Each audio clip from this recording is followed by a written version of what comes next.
Very good Tuesday to you all as I welcome you to the latest edition of Notre Dame Daily.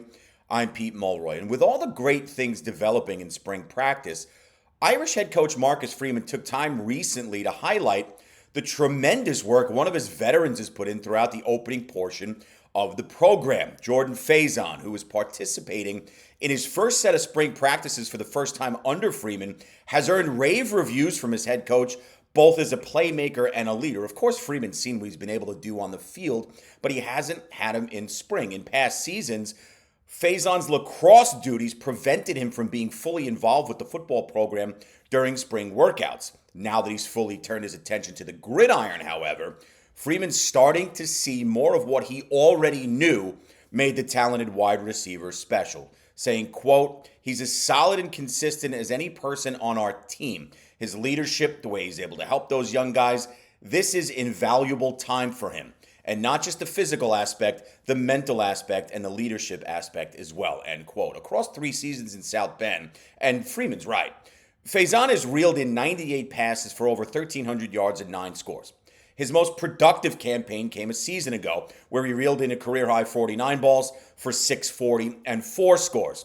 The Fort Lauderdale native also aided the return game, bringing down 15 punts, over 150 yards, including a long of 23. The veteran playmaker is responsible with the football as well, having never put it on the ground as either a pass catcher or a punt returner. That is just tremendous work. Having Faison on hand for the duration of spring practices not only helps him, but it also greatly assists the team gear up for a season that is chock full of high expectations. Not to mention, with an incredibly talented, and it is, yet young wideout room, the presence of a productive veteran who's respected by all and looked upon to lead is truly worth its weight in gold. Along with Jaden Greathouse, who we highlighted on the program last week, there is loads of talent in this area of the depth chart. And with heightened workloads expected for the likes of Micah Gilbert, Cam Williams, who everybody's high on, especially the way he's performed in the spring, Elijah Burris, Jerome Bettis Jr. this upcoming season, not to mention the meshing in, if you will, of Mylan Graham, who's looked good, Quincy Porter, and a good-looking crop of freshmen. You can never have too much leadership. The fact that Faison is a leader and a productive player on the field is the perfect double whammy.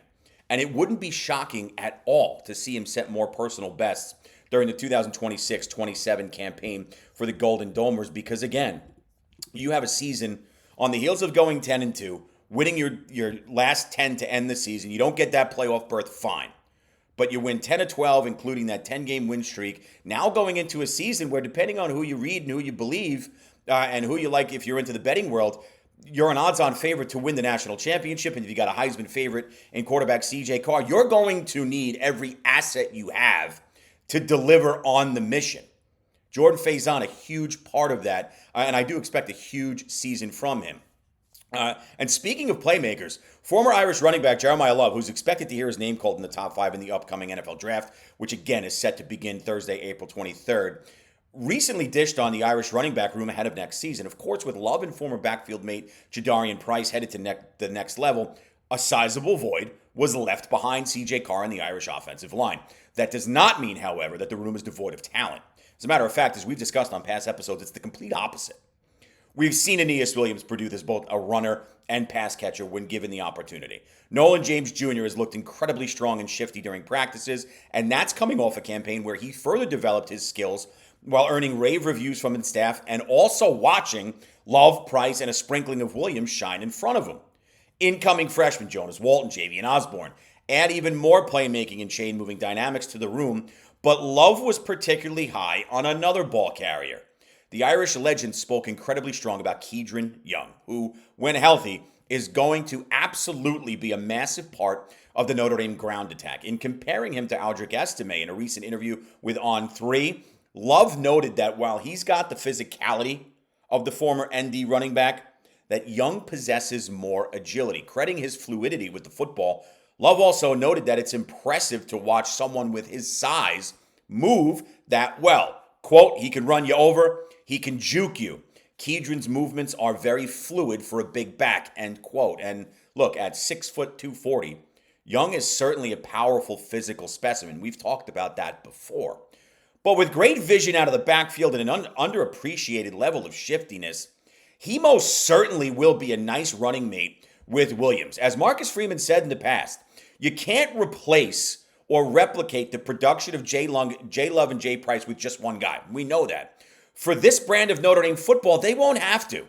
The room is immensely talented. Getting Kedron Young back healthy and ready to roll is only going to add another dynamic to the Notre Dame offense. And while Mike Denbrock, yes, absolutely wants to unleash a more dangerous vertical game next season, pounding the rock is in Notre Dame's DNA. With Williams, Young, and James leading that charge, the Irish are in solid hands. And it was great to hear a Notre Dame legend speak so highly of the room, and specifically the type of player in Kedron Young who is going to greatly impact the group next season. I mean, you don't think these guys know the talent that exists up and down their own rosters and depth charts. I mean, you'd be insane. And Jeremiah Love, for as good as he was on the field, has a knack for being able to point out the good things that are taking place within his team. And that's why he was one of the leaders on the Notre Dame football team the past couple of seasons, not just a productive historical playmaker in Notre Dame football history. So, he says something, it carries weight.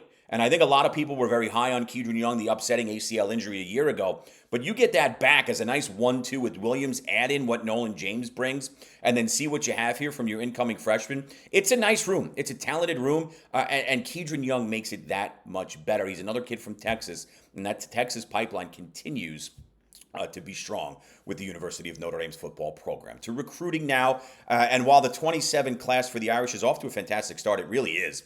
Each cycle, as we know, isn't without its bumps and bruises along the way. This week, the program learned that talented five-star wide receiver Eric McFarland III is no longer considering the Irish as a possible collegiate destination. At 5'9", 175, played his prep ball at IMG Academy.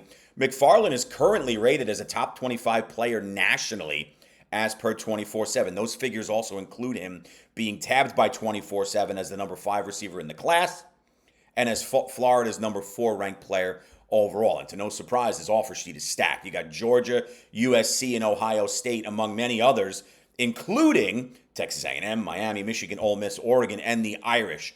Recently narrowing down his list of schools to 11, however, McFarland included those marquee programs like Florida, Georgia, Texas, and LSU, but not Notre Dame. Interestingly enough, the Las Vegas native does have Dan Mullen's UNLV program in his list of final 11s. While not ideal, and look, it's not, this isn't a disaster for the Irish, even though they've yet to lock up a commitment from a wide receiver in the 2027 class. It's just not.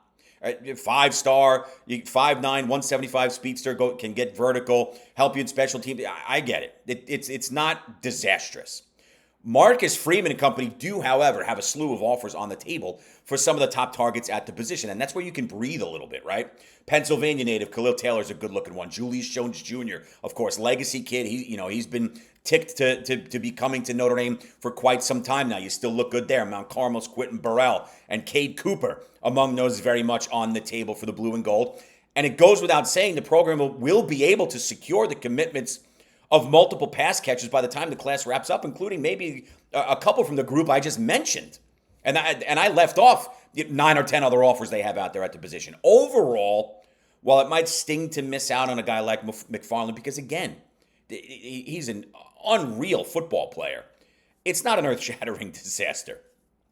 Given what Freeman and Mike Brown did at the position in the 2026 class, there should be no worries at all when it comes to adding even more depth and talent this time around. They're going to be able to do it. For all the home runs you hit, you're going to have strikeouts. You're going to have swings and misses. It's the nature of the beast. Just with the portal, you're going to bring guys in like the Grays, the Brews, the Mylan Grahams, the Porters of the world, and you're going to lose guys via the portal, right? Notre Dame had 15-plus guys walk. It happens. But for Notre Dame, the gains are greatly outweighing the losses, and we've seen that both in traditional high school recruiting, which Marcus Freeman prioritizes, as he should. That's how you build a program. And in the portal, things like this are going to happen. But Notre Dame, they've just been a different animal in recruiting under Marcus Freeman. So even for every one you lose, you might gain 2 or 3. All right, I think that's a fair way to look at it. I think the proof has been in the proverbial pudding, and we've seen that under his guidance as we now get closer and closer, 19 days away now. At the time of this show, 18 days away from the blue-gold game. So fear not. Let's wrap with a little fan interaction now as Marcus Freeman, once again, to no surprise, receiving some nice praise from Irish Nation. Willie Ballard Jr. says, quote, our coach is sharpening iron with steel. I knew this was coming since we didn't make the playoffs. Coach Freeman has been playing chess and others are playing checkers. Let's go Irish, all in, leave no doubt. Amen, brother. Leave no doubt has been said over and over since pretty much the end of last year's campaign, and for good reason. The team's on a mission. And given the talent and coaching they have, a big season and championship run should be talked about because it's top of mind, because it's the goal, and it's a realistic goal.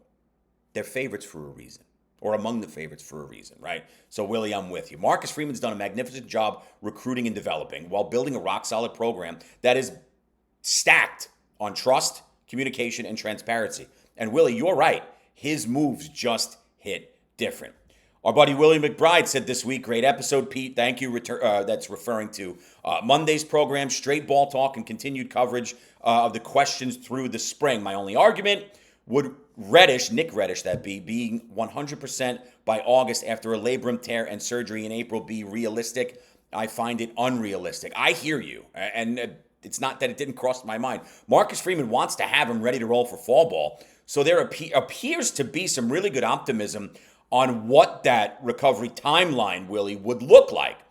Spring for the freshman is going to focus now on his recovery, right? We know that. Surgery last week, so that he's able to give it a go in the fall. And as far as Marcus Freeman's concerned, look, getting him fixed up and involved in the fall is on the table. So we'll see. But yes, it's not the way traditionally, right, we would think the human body works, but these are the best athletes on the planet, young, nimble, ready to roll.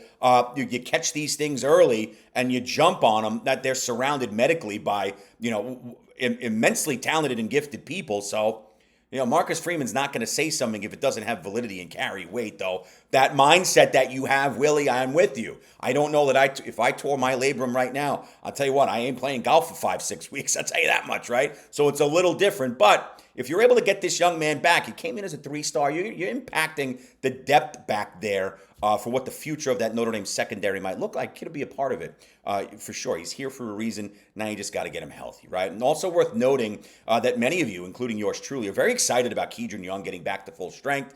The more talent you can have in the backfield, the better. And as stated earlier, Kedron Young offers that and so much more. So it was perfect timing that there were many people chiming in about the outlook and the excitement that exists around Kedron Young once he's 100% ready to roll. And I'm with all of you. Keep the comments coming. It has been great.